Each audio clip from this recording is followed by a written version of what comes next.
आज हम स्टार्ट करेंगे एक नया chapter, morphology of flowering plants. लफ्ज़ मॉर्फोलॉजी ऑफ 9-10 से सुनते आ रहे हैं।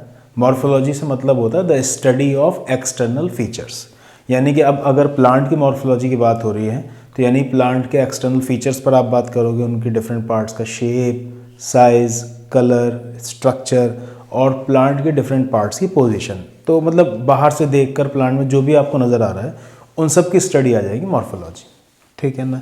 तो जितने प्लांट पार्ट्स हैं जैसे कि root, stem, leaves, flower, fruit, seeds, इन सब के बारे में हमें डिटेल में चैप्टर में पढ़ना है।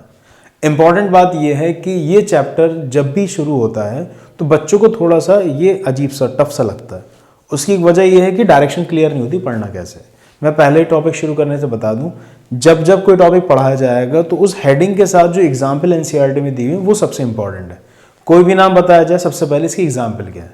कॉम्पिटिशन में सवाल एग्जाम्पल से ही आ रहा है और उसके बाद उसका मतलब क्या है। मतलब कोई अगर लफ्ज़ दे रखा है फाइब्रस रूट है तो आपको पता होना चाहिए फाइब्रस रूट का मतलब क्या है।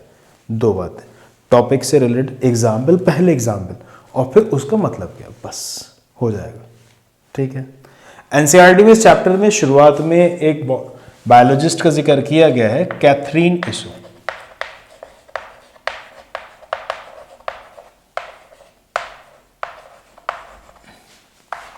(1898) में ये पैदा हुई और 1997 में 99 साल की उम्र में इनकी डेथ हुई। ये यूक्रेन में पैदा हुई थी। 2-3 बातें इनसे रिलेटेड एनसीईआरटी में लिखी हुई तो आपको याद होनी चाहिए, कॉम्पिटिशन में पूछी जा सकती है। जैसे कि इन्होंने ये बताया, कैथरीन ने, कि कर्ली टॉप वायरस प्लांट्स के अंदर ट्रांसपोर्ट होता है वाया फ्लोएम। तो एक सवाल ये पूछा जा सकता है कि कर्ली टॉप वायरस का ट्रांसपोर्ट प्लांट के अंदर फ्लोएम के जरिए होता है, किसने बताया था? कैथरीन इसू, ठीक है। इन्होंने 2 मशहूर किताबें लिखी थी। एक किताब है प्लांट एनाटॉमी, और इसके अलावा दूसरी मशहूर किताब है इनकी anatomy of seed plants, anatomy of seed plant, ठीक है। एनाटॉमी ऑफ सीड प्लांट को एक एनसाइक्लोपीडिया माना जाता है, वेबस्टर ऑफ प्लांट बायोलॉजी। काफ़ी डिटेल में इस किताब के अंदर इन्होंने सीड प्लांट्स की एनाटॉमी को एक्सप्लेन किया।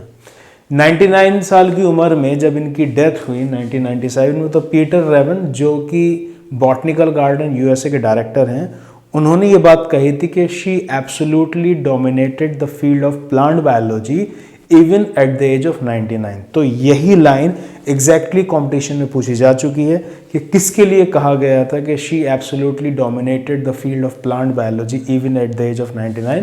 तो आपको आंसर लगाना था कैथरीन इसू, ठीक है। अब हम शुरू करते हैं इस चैप्टर का पहला टॉपिक, रूट्स। डिफरेंट पार्ट्स को वन बाय वन हम डिस्कस कर लेते हैं। रूट्स का लफ्ज़ जब भी आपके जहन में आएगा तो आपको ये बात बायोलॉजी क्लास में 10th क्लास में बता दी गई थी कि जब एक सीड जर्मिनेट करता है, जैसे ज़मीन के अंदर आपने एक सीड लगाया तो उसका एक पार्ट नीचे की तरफ ग्रो करता है और एक ऊपर की तरफ ग्रो करता है। जो पार्ट नीचे की तरफ ग्रो करता है वो आगे जाके बन जाता है रूट, जो ऊपर की तरफ ग्रो करता है वो आगे जाके बन जाता है स्टेम। जब सीड जर्मिनेट होगा तो उसमें जो पोर्शन नीचे की तरफ ग्रो करता है एक्चुअल में वो कहलाता है रेडिकल। रेडिकल ही फिर आगे जाके रूट में चेंज होता है, और जो ऊपर की तरफ निकलता है वो कहलाता है प्लूम्यूल। प्लूम्यूल ही आगे जाके शूट या स्टेम में कन्वर्ट होता है। तो इसका मतलब ये हुआ कि रेडिकल से ही रूट का फॉर्मेशन होता है, ठीक है ना। जनरली डाइकॉट प्लांट्स के अंदर ये देखा जाता है कि रेडिकल से ही ऑरिजिन होता है रूट्स का। ऐसी रूट्स जो कि रेडिकल से ओरिजिनेट होती हैं उन्हें बोला जाता है प्राइमरी रूट्स। क्या बोला जाता है उन्हें? Primary root. कुछ इस तरीके का आपकी जहन में इमेज होगी, जैसे कि ये रूट्स हैं, ये प्राइमरी रूट हो गई, है ना। ये क्या कहलाती है? प्राइमरी रूट, ठीक है। और फिर इससे छोटी छोटी ब्रांचेज ऐसे निकल रही होंगी, ये सब कहलाती हैं सेकेंडरी रूट्स। फिर इसमें से और निकल रही होंगी छोटी छोटी ब्रांच, ये कहलाती हैं फिर टर्शियरी रूट्स। तो ये जो प्राइमरी रूट्स हैं फिर उसमें से निकल रही हैं सेकेंडरी रूट्स। फर्दर और छोटी छोटी ब्रांचेस निकल रही जैसे कि टर्शियरी रूट्स, है ना। इस तरीके का जो रूट सिस्टम है ये कहलाता है टैप रूट सिस्टम। क्या कहलाता है? Tap root system. तो मुझे तो आपको ये बात बतानी थी कि रेडिकल से जो रूट ओरिजिनेट होती हैं वो कहलाती हैं primary root. Primary roots and its branches यानी कि सेकेंडरी टर्शियरी रूट ये बनाती हैं टैप रूट सिस्टम। क्या बनाती हैं? Tap root system. और टैप रूट सिस्टम जनरली देखा जाता है डाइकॉट्स में। किस में देखा जाता है? डाइकॉट्स में। जैसे फॉर एग्जांपल मस्टर्ड, एनसीईआरटी में मस्टर्ड एग्जाम्पल दे रखी, तो आपको याद होना चाहिए कि टैप रूट सिस्टम किस में देखा जाता है? मस्टर्ड में। टैप रूट सिस्टम से मतलब क्या है कि primary roots and its branches forms tap root system. सवाल अगर पूछा जाता है कि टैप रूट का ओरिजिन किससे हुआ, तो आप बोलेंगे रेडिकल। वो रूट जो रेडिकल से ओरिजिनेट होती हैं वो कहलाती हैं प्राइमरी रूट्स या tap roots. Primary roots and its branches form tap roots. कैसे भी आप इसको बोल दो, रेडिकल से जो रूट्स ओरिजिनेट हुई हैं वो कहलाएंगी टैप रूट्स या प्राइमरी रूट्स। टैप रूट से मतलब भी यही है, प्राइमरी रूट्स और उसकी ब्रांचेस। किस में देखा जाता है टैप रूट सिस्टम? डाइकॉट्स में। For example mustard. ठीक है ना। अगर रेडिकल के अलावा किसी और पार्ट से रूट्स ओरिजिनेट हुई हैं तो वो कहलाती हैं एडवेंटिशियस रूट्स। क्या कहलाती हैं वो? Adventitious root. और ये जो पूरा सिस्टम बनेगा ये कहलाएगा एडवेंटिशियस रूट सिस्टम। क्या कहलाएगा? Adventitious root system. तो एडवेंटिशियस रूट सिस्टम से मतलब क्या हुआ?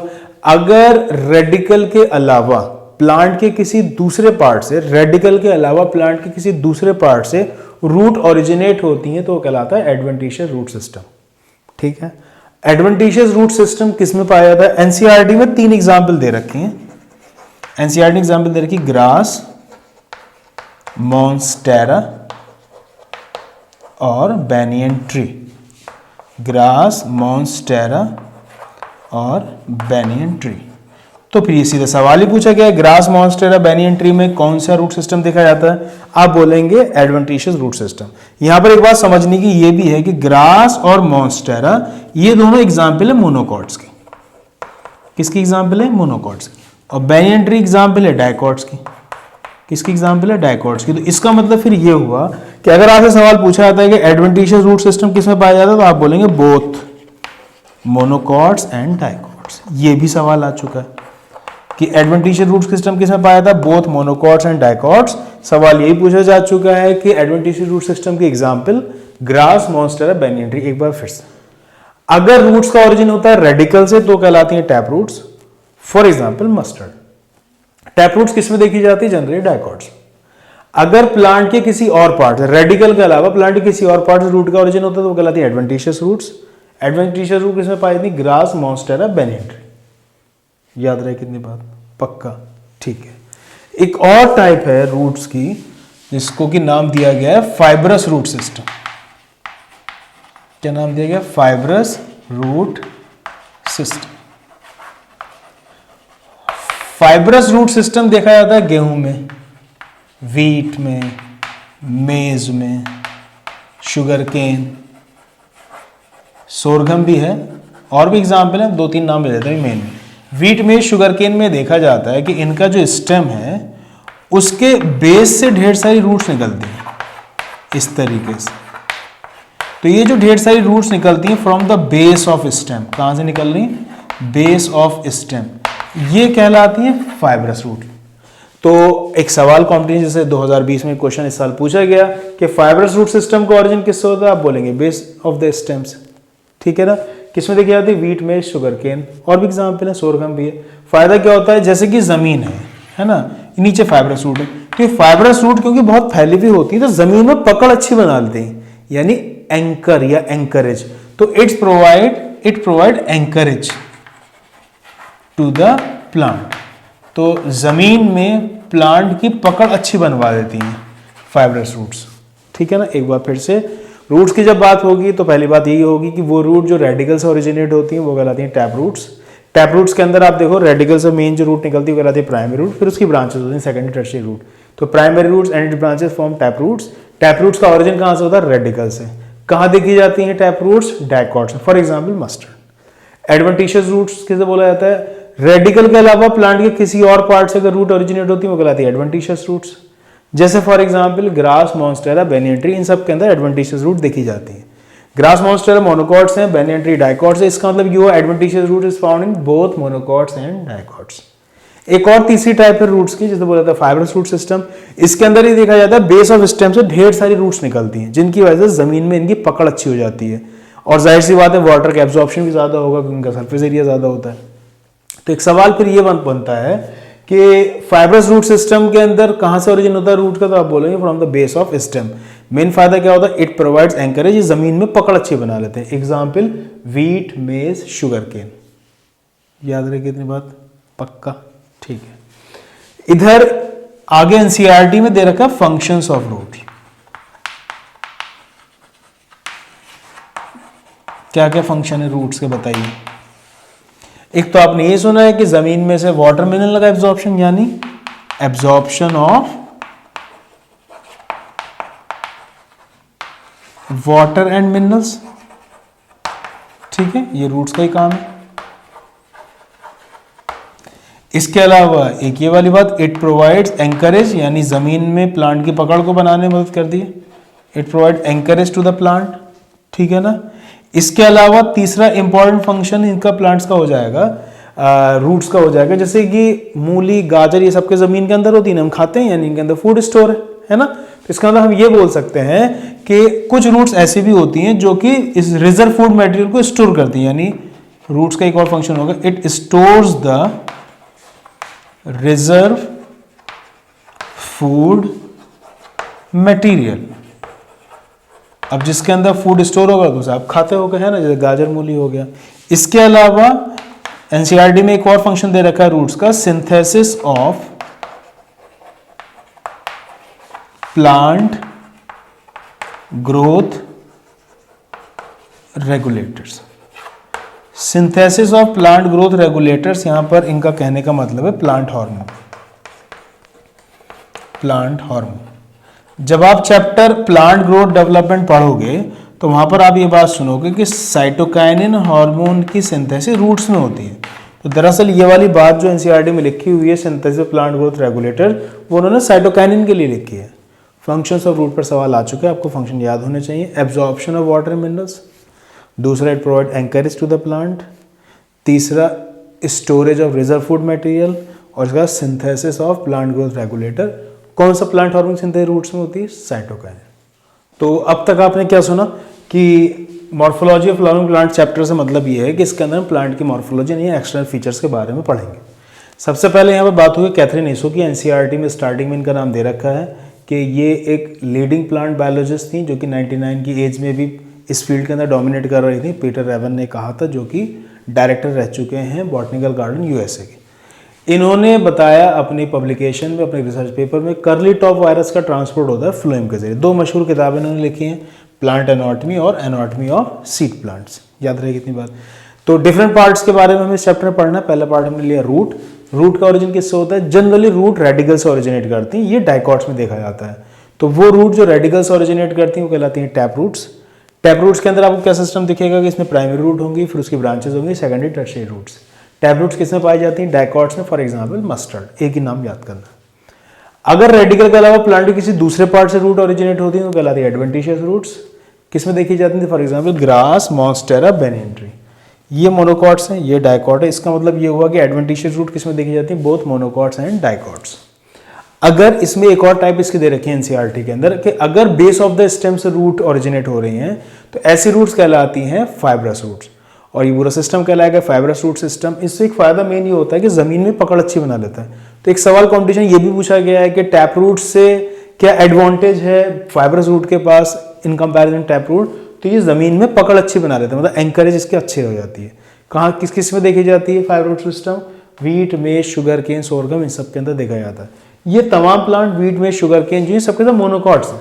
क्या है, मोनोकॉट। तो इसका मतलब फिर ये हुआ कि फाइब्रस रूट सिस्टम किस में देखा जाता है, मोनोकॉट्स के अंदर। ठीक है ना। टैप रूट सिस्टम डाइकॉट्स में, adventitious root system monocot dicot दोनों में, और फाइब्रस रूट सिस्टम मोनोकॉट्स में। ठीक है ना। नेक्स्ट टॉपिक है हमारा regions of the root. NCERT में इस टॉपिक को 4 हेडिंग्स में एक्सप्लेन किया गया है। Root cap, region of meristematic activity, region of elongation, region of maturation. तकरीबन हर साल नीट में इससे एक सवाल आ जाता है। मैं डायग्राम बना के समझा देता हूँ क्या इस टॉपिक में बताया गया है, कैसे कैसे सवाल पूछे गए। ठीक है। तो टॉपिक है हमारा regions of the root.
NCERT के हिसाब से रूट्स के 4 रीजन होते हैं। सबसे आगे की तरफ होगा रूट कैप, उसके पीछे रीजन ऑफ मेरिस्टेमेटिक एक्टिविटी, उसके पीछे रीजन ऑफ एलोंगेशन और उसके बाद रीजन ऑफ मैचुरेशन। इसे रूट हेयर जोन भी बोला जाता है क्योंकि यहाँ पर रूट हेयर्स नज़र आते हैं। उसके पीछे एक पार्ट और है रीजन ऑफ मैच्योर सेल, जिसका एनसीईआरटी में जिक्र नहीं किया गया, ना इससे कभी सवाल पूछा गया। वन बाय वन इस पर बात कर लेते हैं। रूट टिप या रूट एपेक्स के ऊपर एनसीईआरटी में लिखा हुआ थिम्बल लाइक, थिम्बल मतलब होता है कैप लाइक स्ट्रक्चर मौजूद होता है जिसे बोला जाता है रूट कैप। ठीक है ना, क्योंकि जो टिप है रूट का, जो कि मेरिस्टेमेटिक एक्टिविटी हो रही है, वो काफ़ी टेंडर, काफ़ी नाजुक एरिया है, तो उसके प्रोटेक्शन के लिए अल्लाह ताला ने उसके ऊपर ही रूट कैप लगाया हुआ है। एक सवाल पुराने पेपर में पूछा जाता है कि हाइड्रोफाइट्स में, जो पानी वाले प्लांट्स हैं, उसमें रूट सिस्टम काफ़ी पुअर होता है, उनके अंदर रूट कैप नहीं होता। रूट कैप की जगह उनमें होती है रूट पॉकेट्स। उन रूट पॉकेट्स का मेन काम होता है कि बायंसी प्रोवाइड कर दें ताकि प्लांट पानी में तैर सके। ठीक है, समझ में आ गया। उसके बाद रूट कैप के पीछे रीजन ऑफ मेरिस्टेमेटिक एक्टिविटी या सेल डिवीजन जोन। तो रीजन ऑफ मेरिस्टेमेटिक एक्टिविटीज को इसलिए बोला जा रहा है क्योंकि रूट टिप वाले सेल्स हैं, यहाँ पर लगातार सेल डिवीजन होता रहेगा।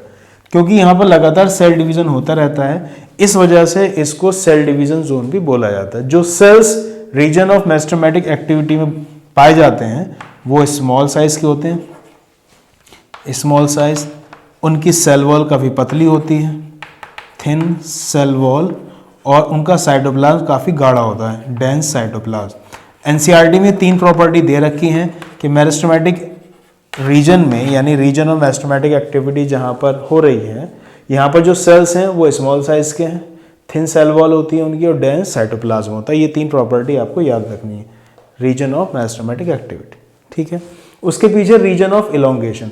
रीजन ऑफ इलोंगेशन में एनसीईआरटी में दे रखा है कि यहाँ पर होता है रैपिड इलोंगेशन एंड एनलार्जमेंट। जो सेल्स बड़े होते हैं, रैपिड इलोंगेशन और एनलार्जमेंट सेल्स में इसी रीजन में होता है। क्योंकि सेल्स मेनली इसी रीजन में बड़े होते हैं, इसलिए इसको रीजन ऑफ इलोंगेशन बोला जाता है। और जो लेंथ बढ़ती है रूट्स की, लेंथ ऑफ रूट्स मेनली इसी रीजन में बढ़ती है, रीजन ऑफ इलोंगेशन में। रीजन ऑफ इलोंगेशन में क्या होता है, रैपिड इलोंगेशन एनलार्जमेंट होता है सेल्स का, और जो रूट्स की लेंथ बढ़ती है वो मेनली रीजन ऑफ इलोंगेशन में ही बढ़ती है। ठीक है, उसके बाद है region of maturation. Region of maturation इस एरिया को इसलिए बोला जाता है कि सेल्स ग्रेजुअली धीरे धीरे मैच्योर होने लगते हैं, डिफरेंशिएट होने लगते हैं। तो सेल्स ग्रेजुअली धीरे धीरे gradually differentiate and mature in the region of maturation, इसलिए इसको रीजन ऑफ मैच्योरेशन बोला जाता है कि यहाँ पर सेल्स धीरे धीरे डिफरेंशिएट होने लगते हैं, मैच्योर होने लगते हैं। ये सवाल कॉम्पिटिशन में आ चुका है। इसको रूट हेयर जोन इसलिए बोला जाता है क्योंकि जो यहाँ पर रूट सबसे ऊपर वाली लेयर होगी यानी एपिडर्मिस वाली, अगर इसको कट सेक्शन में देखा जाए तो इस तरीके से होगी रूट्स, है ना। ये मान लीजिए रूट को हम काट के ऊपर से देख रहे हैं, तो इसकी जो सबसे बाहर वाली लेयर होगी यानी कि एपिडर्मिस वाली, वहाँ पर जो सेल्स हैं उनमें इस तरीके से यूनिसेलुलर थिकनिंग ऐसे देखी जाती है, मतलब सबसे बाहर वाली सेल्स में ऐसे इलॉन्गेशन हो जाता है, वही यहाँ नजर आ रहा है। तो जो एपिडर्मल सेल्स हैं, टिप वाले सेल्स हैं, उन्हीं में इलॉन्गेशन हो गया, जिसकी वजह से ये थ्रेड लाइक स्ट्रक्चर बने, जिन्हें बोला जाता है रूट हेयर्स। इन रूट हेयर्स का मेन काम होता है वाटर का एब्जॉर्प्शन, जिसकी वजह से प्लांट के अंदर पानी जाता है। तो प्लांट्स के अंदर पानी का जो एब्जॉर्प्शन होता है मेनली वो रूट हेयर्स जोन में होता है, यानी रीजन ऑफ मैच्योरेशन में। रूट हेयर बने किससे हैं? तो जो एपिडर्मल सेल्स होते हैं उनके इलॉन्गेशन से रूट हेयर्स बनते हैं। उसके पीछे मौजूद रीजन ऑफ मैच्योर सेल्स, जो ज़्यादातर रूट का पार्ट होता है जो कि ज़मीन में एंकरेज पकड़ बनाता है, वो रीजन ऑफ मैच्योर सेल्स वाला ही है, जो इसके ऊपर वाला है। एनसीईआरटी से एक्सप्लेन नहीं किया गया तो हमें इसे याद नहीं करना है। तो 4 पार्ट एनसीईआरटी में एक्सप्लेन किए गए, root cap, region of meristematic activity, region of elongation, region of maturation. यहाँ पर एक सवाल कॉम्पिटिशन में सीक्वेंस पर ही आ चुका है। तो अगर आपसे सवाल पूछा जाता है कि टिप ऑफ रूट से टूवर्ड्स द बेस अगर हम जाएंगे तो सीक्वेंस क्या है, तो आपको नीचे चलना है। अगर टिप ऑफ द रूट से बेस की तरफ वो जा रहा है तो आपको नीचे से आंसर को बताना है कि पहले है रूट कैप, उसके बाद है रीजन ऑफ मेरिस्टेमेटिक एक्टिविटी, उसके बाद है रीजन ऑफ एलोंगेशन, उसके बाद है रीजन ऑफ मैच्योरेशन। और उसने बोला कि बेस ऑफ द रूट है टुवर्ड द टिप, तो आपको पहले रीजन ऑफ मैच्योरेशन, फिर रीजन ऑफ एलोंगेशन, फिर रीजन ऑफ मेरिस्टेमेटिक एक्टिविटी, उसके बाद रूट कैप। रूट कैप में एक ही लाइन है कि thimble like structure, cap like structure, जो कि टिप पर रूट के मौजूद होता है। और ये जो इससे पीछे वाला पोर्शन है मेरिस्टेमेटिक एक्टिविटी वाला, जहाँ पर सेल्स काफ़ी नाजुक उनको प्रोटेक्शन देता है। हाइड्रोफाइट्स में, एक्वेटिक प्लांट्स के अंदर ये नहीं पाया जाता, उनमें रूट कैप की जगह रूट पॉकेट्स होते हैं। जो सेल डिवीजन होता है वो रीजन ऑफ मेरिस्टेमेटिक एक्टिविटी के अंदर होता है, क्योंकि यहाँ मेरिस्टेमेटिक एक्टिविटी देखी जाती है, सेल डिवीजन देखा जाता है, इसलिए इसको सेल डिवीजन जोन भी बोला जाता है। इस जगह जो सेल्स पाए जाते हैं वो स्मॉल साइज के होते हैं, उनका थिन सेल वॉल होती है, डेंस साइटोप्लाज्म होता है। ये सवाल भी आ चुका है। रैपिड इलोंगेशन एनलार्जमेंट सेल में देखा जाता है और रीजन ऑफ एलोंगेशन में देखा जाता है, इसलिए इसको इलोंगेशन जोन भी बोला जाता है। जो सेल्स की ग्रोथ होती है वो मेनली इसी रीजन में होती है, रीजन ऑफ एलोंगेशन में। इसलिए एक सवाल कॉम्पिटिशन में यही पूछा जाता है रीजन ऑफ एलोंगेशन में कि maximum growth of roots occurs in, तो maximum growth of roots occurs in region of elongation, ठीक है ना। उसका रीजन ऑफ मैच्योरेशन है, एनसीईआरटी से एक लाइन पूछी जाती है कि सेल्स ग्रेजुअली डिफरेंशिएट और मैच्योर होने लगते हैं कौन सी जोन में, तो आप बोलेंगे रूट हेयर जोन में, रीजन ऑफ मैच्योरेशन में। और यहाँ पर जो एपिडर्मल सेल्स हैं उनके इलोंगेशन की वजह से thread like structure root hairs बन जाते हैं, इसलिए इसे रूट हेयर जोन भी बोला जाता है। नीट में सवाल पूछा जा चुका है, रूट हेयर्स कौन सी जोन में पाए जाते हैं, तो आप बोलेंगे रीजन ऑफ मैच्योरेशन में या फिर मैच्योरेशन जोन में पाए जाते हैं। रूट हेयर्स का काम क्या है, वाटर का एब्जॉर्प्शन। तो सवाल ऐसे ही बन सकता है, वाटर का एब्जॉर्प्शन रूट्स में कौन से एरिया में होता है, तो आप बोलेंगे रीजन ऑफ मैच्योरेशन। समझ में आ गई इतनी बात? पक्का। नेक्स्ट टॉपिक है हमारा मॉडिफिकेशंस ऑफ रूट्स। काफ़ी इंपॉर्टेंट टॉपिक है, कुछ छोटी छोटी सी बातें एग्जाम्पल इसके अंदर हैं, ध्यान से सुनिएगा टॉपिक को, साथ के साथ आपको याद हो जाएगा। तो मॉडिफिकेशंस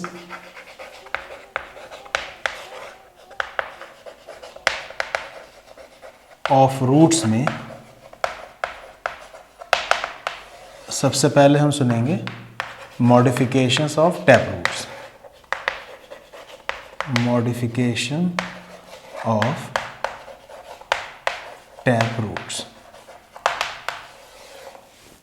जैसे फॉर एग्जांपल कुछ प्लांट्स में देखी जाती हैं फ्लैशी टैप रूट्स, फ्लैशी मोटी मोटी फ्लैशी टैप रूट्स।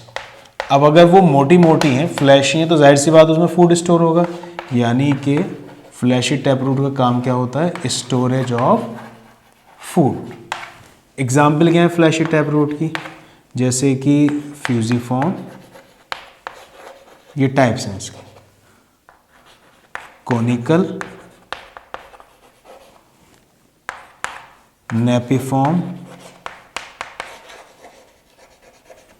और ट्यूबरस। फ्यूजिफॉर्म से मतलब हुआ स्पिंडल शेप्ड,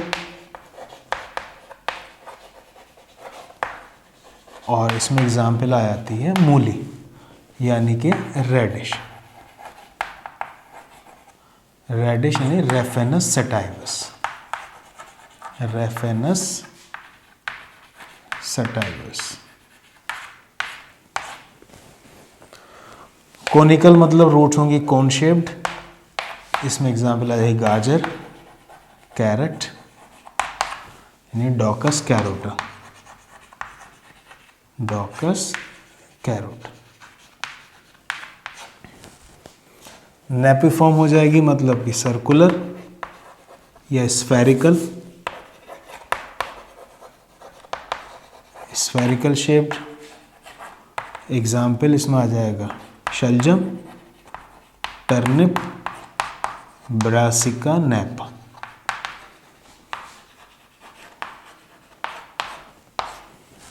और ट्यूबरस हो जाएगी मतलब इरेगुलर शेप, इसका कोई शेप नहीं खास। इसमें एग्जाम्पल हो जाएगी मिराबिलिस जलापा, मिराबिलिस जलापा, इसे 4 o'clock प्लांट भी बोला जाता है। आप जेनेटिक्स में भी इसे सुनोगे 4 o'clock प्लांट, ठीक है ना। तो फ्लैशी टैप रूट्स का मेन फंक्शन है स्टोरेज ऑफ फूड। इसमें इसकी पहली टाइप है फ्यूजिफॉर्म। फ्यूजिफॉर्म कहने से मतलब है कुछ इस तरीके से, मूली आपने देखी है, उसके दोनों एंड टेपर होते हैं और बीच में थोड़ी स्वेलन होती है ना, ये मूली का शेप है। तो ये किसकी एग्जाम्पल हो गई, फ्यूजिफॉर्म की, है ना। ये हो गया इसका फ्यूजिफॉर्म। दूसरी है कोनिकल। कोनिकल मतलब कोन शेप, जैसे एक गाजर का शेप आपको मालूम है, एक तरफ से थोड़ा सा ब्रॉड होती है और दूसरी तरफ से थोड़ी सी पतली होती है ना, ऐसी होती है ना गाजर।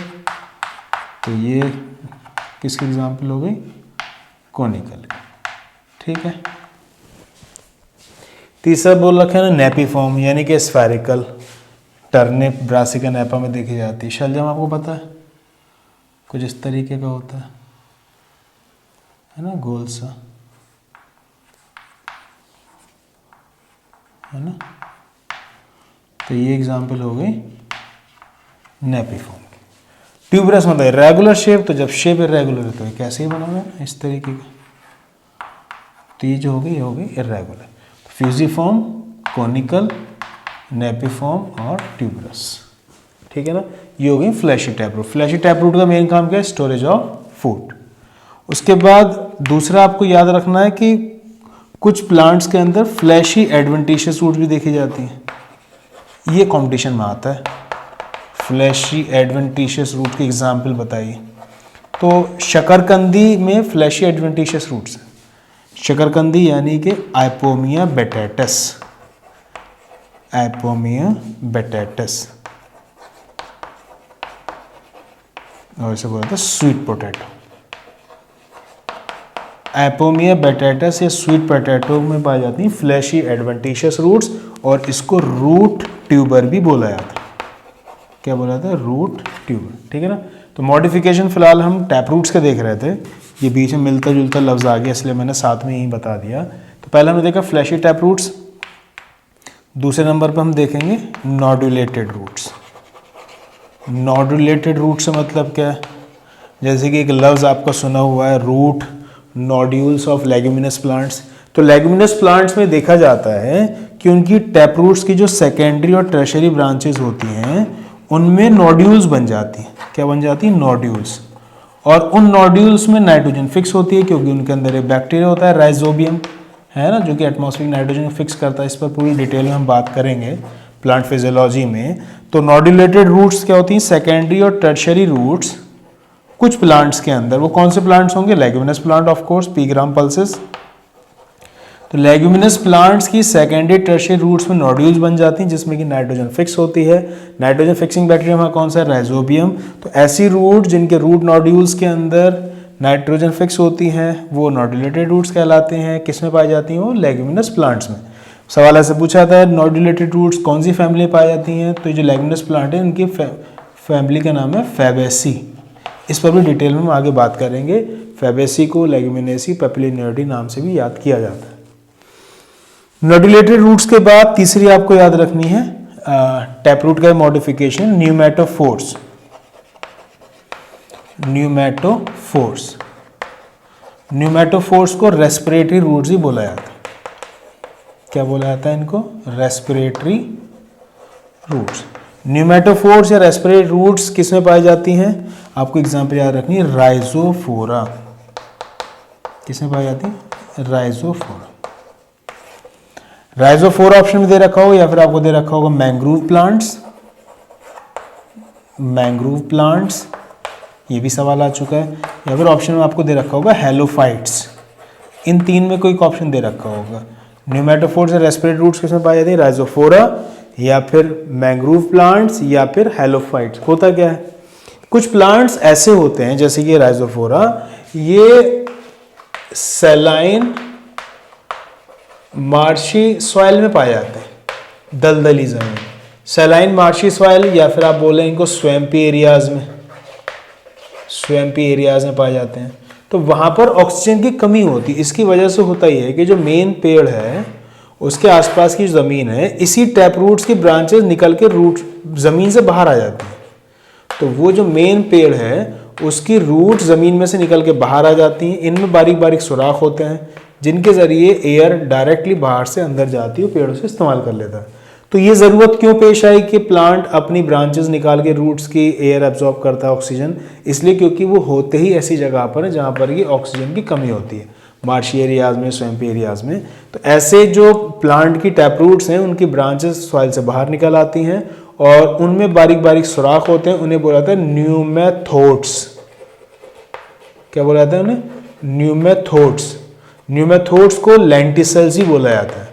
तो न्यूमेथोड्स या लेंटिसेल्स किस में देखे जाते हैं? न्यूमेटोफोर्स या रेस्पिरेटरी रूट्स में। न्यूमेटोफोर्स या रेस्पिरेटरी रूट किस में पाए जाते हैं? ऐसे प्लांट्स के अंदर जो कि सैलाइन मार्शी सॉइल या स्वैम्पी एरियाज में होते हैं। तो वहाँ पर क्योंकि ऑक्सीजन की कमी होती है, इसलिए टैप रूट्स की कुछ ब्रांचेस ज़मीन में से बाहर निकल आती हैं, उनमें बारीक बारीक सुराख होते हैं, उन्हें बोला जाता है न्यूमेथोड्स या फिर लेंटिसेल्स। उनसे एयर अंदर जाती है, फिर प्लांट उस एयर को इस्तेमाल कर लेता है। कौन से प्लांट में देखा जाता है? राइजोफोरा ऑप्शन दे रखा होगा, या फिर मैंग्रोव प्लांट्स, या फिर ऑप्शन दे रखा होगा हेलोफाइट्स। याद रहे कितनी बात? पक्का। उसके बाद नेक्स्ट टाइप आप पढ़ लेंगे रूट्स के मॉडिफिकेशन में। ये तो सारी की सारी बात हुई टैप रूट्स के मॉडिफिकेशन। टैप रूट के मॉडिफिकेशन आपने देखा फ्लैशी टैप रूट्स, इसके अलावा आपने देखा नोडुलेटेड रूट्स, और तीसरा आपने देखा न्यूमेटोफोर्स या फिर रेस्पिरेटरी रूट्स। आसान है। दूसरा आप देख लिए प्रॉप या पिलर रूट्स, प्रॉप रूट्स या फिर पिलर रूट्स। तो प्रॉप या पिलर रूट्स सबसे पहली बात कि किस में देखी जाती? देखी जाती बैनियन ट्री में। अब क्योंकि बरगद का पेड़ काफी बड़ा होता है, इस बड़े से पेड़ को सपोर्ट देने के लिए स्टेम से रूट निकल के यहाँ जमीन में चली जाती हैं। आपने देखा भी होगा, ऐसा लगता है जैसे बड़े बड़े पोल हैं। तो क्योंकि बहुत बड़ा पेड़ होता है तो यहाँ पर एडवेंटिशियस रूट्स स्टेम से निकल के, रेडिकल्स तो निकल नहीं, इसलिए एडवेंटिशियस बोला जा रहा है। तो एडवेंटिशियस रूट स्टेम से निकल कर इधर नीचे सॉइल में एंटर कर जाती हैं ताकि इस बड़े पेड़ को सपोर्ट प्रोवाइड कर सके, सपोर्ट प्रोवाइड कर सके। तो जो एडवेंटिशियस रूट सपोर्ट प्रोवाइड करती हैं बैनियन ट्री में, यानी कि फाइकस बेंगालेंसिस में, वो कहलाती है प्रॉप रूट या पिलर रूट। प्रॉप रूट या पिलर रूट का काम क्या होता है? To provide support to the big tree. समझ में आ गया?